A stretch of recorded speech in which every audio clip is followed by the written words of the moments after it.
Fala, gente amiga, tudo bom? Eu sou Carlos Lose e este é o Batata Diário, o seu programa de dicas do Diário do Capitão. E hoje nós vamos continuar nossas análises de episódios de Jornada nas Estrelas, voltando a DS9, mais especificamente o 10º episódio da primeira temporada, intitulado Grande Nagus. Gente, esse episódio ele é muito bom, por quê? Porque ele vai pela primeira vez, tratar com mais profundidade desse universo Ferengi aí. Esse universo Ferengi que foi tratado de uma forma um tanto caricata em TNG, e eu tinha na ocasião comentado, que esse universo Ferengi tinha sido mais bem tratado em DS9, e o Grande Nagus é o primeiro episódio que trabalha isso, Mas qual seria o plot desse episódio, O Grande Nagus, é a autoridade máxima Ferengi, ou Ferengi mais experiente, ou Ferengi com mais poder, ou Ferengi que tem a maior experiência de vida com relação a conseguir lucros, de forma ilícita, aquele negócio todo, E ele chega à estação e procura o Quark, O Quark, todo ressabiado, acha que ele está querendo fazer o quê? Que ele vai querer, o bar dele, E que o Quark vai ter que vender o bar dele por um valor menor, que o preço de mercado, Porque o Grande Nagus é a autoridade máxima, coisa e tal, e o Quark vai ter que se dobrar a isso. Mas o Grande Nagus, na verdade, ele quer o bar do Quark só para fazer uma espécie de conferência entre os Ferengis, E aí, essa conferência tinha como objetivo falar do quê? Das grandes oportunidades de negócio que o Quadrante Gama poderia, possibilitar, E aí, o que acontece? Todo mundo lá tá, vamos dizer assim, feliz da vida, com essas oportunidades de lucro, coisa e tal, falando que o Grande Nagus teria que ser o grande líder disso, coisa e tal, blá. E aí o Grande Nagus fala, não, eu já estou muito velho, eu já não sou mais tão, como é que fala, ganancioso, coisa e tal. Eu vou passar o meu posto de Grande Nagus para o Quark, E aí o Quark ficou feliz da vida com isso, obviamente, E o filho do Grande Nagus, o Grande Nagus se chamava Zek, o filho do Grande Nagus, que era o Krax, ele ficou revoltadíssimo com aquilo que ele esperava ser, o herdeiro, do posto de Grande Nagus, porque ele era o filho do Grande Nagus, E aí o Quark, começa a se comportar, como o novo Grande Nagus, coisa e tal, mas logo ele vai perceber, que os Ferengi estão de olho, nesse posto dele, nesse cargo dele no caso, e que a vida do Quark corre perigo.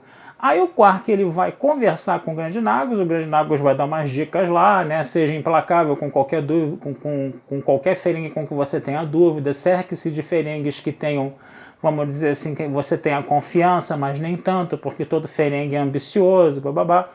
E nessa conversa o Grande Nagus parece ter um mal súbito e morre, E aí vai ter essa situação, o Odo vai ter que fazer uma investigação, porque teve uma morte na estação, Ele não tem como ver o corpo, porque o corpo foi todo dissecado, separado em pedaços e vendido como relíquia, Ao bom estilo Ferengi, E aí o Quark vai sofrer uma tentativa, vai sofrer um atentado, Vão tentar explodir com o Quark, no caso, E o Quark ele não quer que o Odo e o Sisko se metam nessa situação, porque são questões internas Ferengues, coisa e tal, bababá, que é coisa de Ferengi, é coisa para eles se resolverem, coisa e tal, E no final das contas, quem é que tinha tramado o assassinato do Quark? Tinha sido o Krax e tinha sido o Ron, o irmão dele, O irmão dele que o Quark sempre usava como capacho, o irmão dele que não era um Ferengi ganancioso, ele era gente boa, ele era um cara altruísta, coisa e tal, então ele era considerado a vergonha da família no caso, E aí o que vai acontecer? O Krax e o Ron vão arrumar uma tocaia para o Quark. Nessa tocaia para o Quark, como é que seria essa tocaia para o Quark? Ele faria uma viagem para o Quadrante Gama, Só que essa viagem era de mentirinha, não teria nave nenhuma, Eles trancariam o Quark na comporta de ar e lançariam o Quark ao espaço, E eles fazem tudo isso, Eles conseguem manter o Quark preso na comporta de ar e na hora que eles vão lançar ao espaço, o que acontece?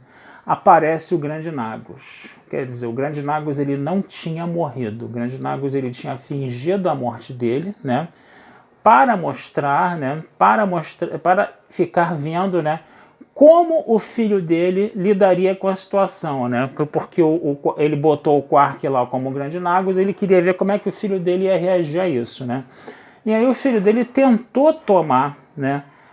matar o Quark para tomar o posto de Grande Nagus. E ele falou, e o Zeke, o Grande Nagus, falou: porra, filho, você fez tudo errado. Você tinha que ficar no bar do Quark ali, manjando todo o comércio do quadrante gama, vendo as oportunidades, né? Fazendo as tramóias, arquitetando as tramóias, e quando chegasse o momento certo, você agisse e você tomasse, né, esses negócios do Quark, e você acabaria sendo, né, o Grande Nagus assim, né? É um cargo que você não conquista de uma vez, é um cargo que você conquista aos poucos, né? De uma forma insidiosa, de uma forma traiçoeira, coisa e tal, e você não fez nada disso, você é uma vergonha, né? E aí o que aconteceu? O Grande Nagus percebeu que ele não poderia se aposentar ainda, que ele já estava cansado, ele queria entregar o cargo mesmo para algum herdeiro, né, para alguém, para algum sucessor, mas ele percebeu que ele ainda teria que ser o Grande Nagus, né, no caso, né? E o Ron, como é que ficou o Ron nessa situação, né? O Quark, que ficava sempre botando o Ron para baixo, botando o Ron como um capacho, ficou feliz da vida ao ver que o Ron estava tramando seu assassinato, vendo que o Ron estava sendo um traíra, né? E falou: agora eu vou te dar um cargo de subgerente no bar, né? Quer dizer, o Ron ainda ganhou, né, como podemos dizer, uma promoção, né, por ser traiçoeiro.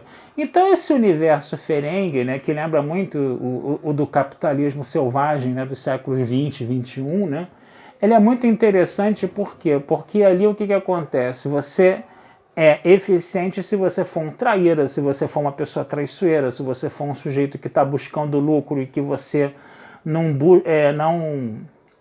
mede esforços para você alcançar aquele lucro. Se você tiver que fazer as piores coisas, você vai fazer, e isso é uma coisa virtuosa na cultura Ferengi, né? Ele cita são citadas pela primeira vez as regras de aquisição, né? É citada a regra de aquisição 1 e a regra de aquisição 6 nesse episódio, né?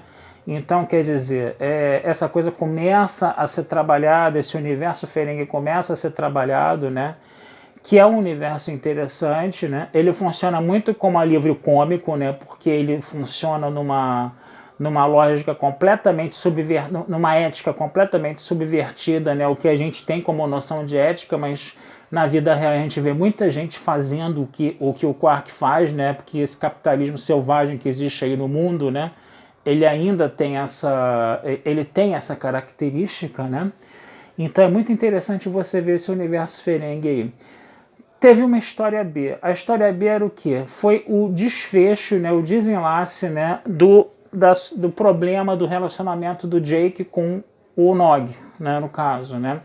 Por quê? Porque o Nog é um Ferengi, o Jake é um terráqueo, né, é um terrestre da Federação do século 24, e ele tinha como amizade o Nog, que é um Ferengi com essas ideias todinhas aí da cultura Ferengi.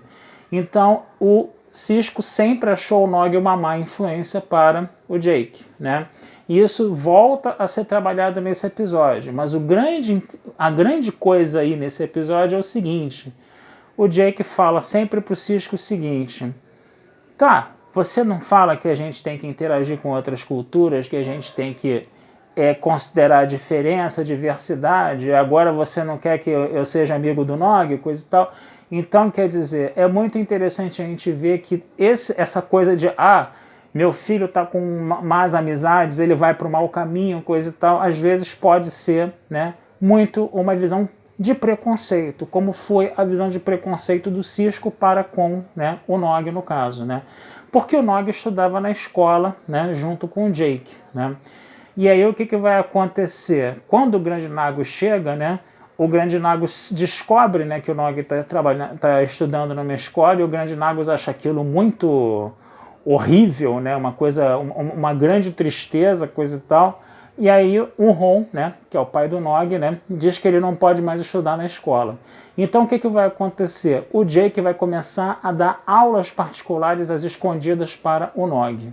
E quando o Sisko descobre isso, o Sisko vê, né, como o filho dele, né, apesar de estar ali vivendo com o Ferengi, que tem uma cultura que tem pontos muito subvertidos, né, com relação à cultura da Terra do século 24, né, o Sisko percebe, né, que o Jake ele tem discernimento suficiente para separar o que é o certo do errado, e ele ainda consegue manter uma amizade com uma pessoa que tem uma cultura completamente diferente da dele. Então o episódio termina, né, com o Sisko abraçando, né, o Jake e dando um beijo nele, né, e falando, né, se você volta lá pro seu amigo, coisa e tal, né, que o seu amigo está te esperando, coisa e tal, e ele aceita, né, a amizade do Jake com o Nog, né.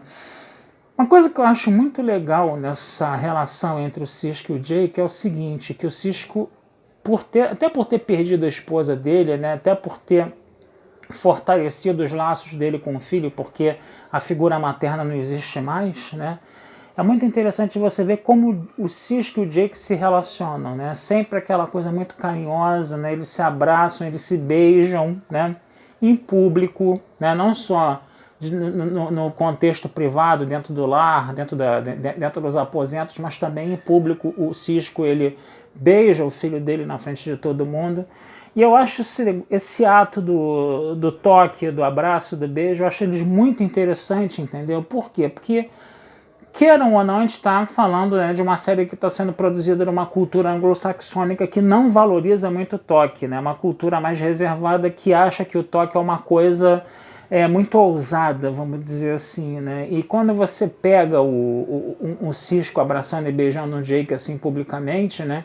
É interessante como a série também trabalha a diversidade nesse ponto, né? Que é um produto cultural dos Estados Unidos, norte-americano, uma cultura mais reservada com relação ao toque, né? Mas o episódio mostra explicitamente, né, esse carinho, esse amor explícito, né, entre pai e filho, né, através do toque, através do beijo, né? Eu acho muito interessante essa coisa aí, entendeu? Que é como Jornada nas Estrelas trabalha a diversidade em outros pontos também, além de fazer o debate lá da cultura humana com a cultura Ferengi no relacionamento entre o Jake e o Nog, no caso, tá certo? Gente, vou ficando por aqui, tá? Desejando vida longa e próspera, tá? Esse texto vai estar lá na Batata Espacial, assim como todos os outros que eu tenho feito aqui, tá? E não deixem de curtir, compartilhar, comentar e dar o seu likezinho no Diário do Capitão, que essa ajuda sempre é muito boa pra gente, tá? Um abração, tá? Fui e até a próxima.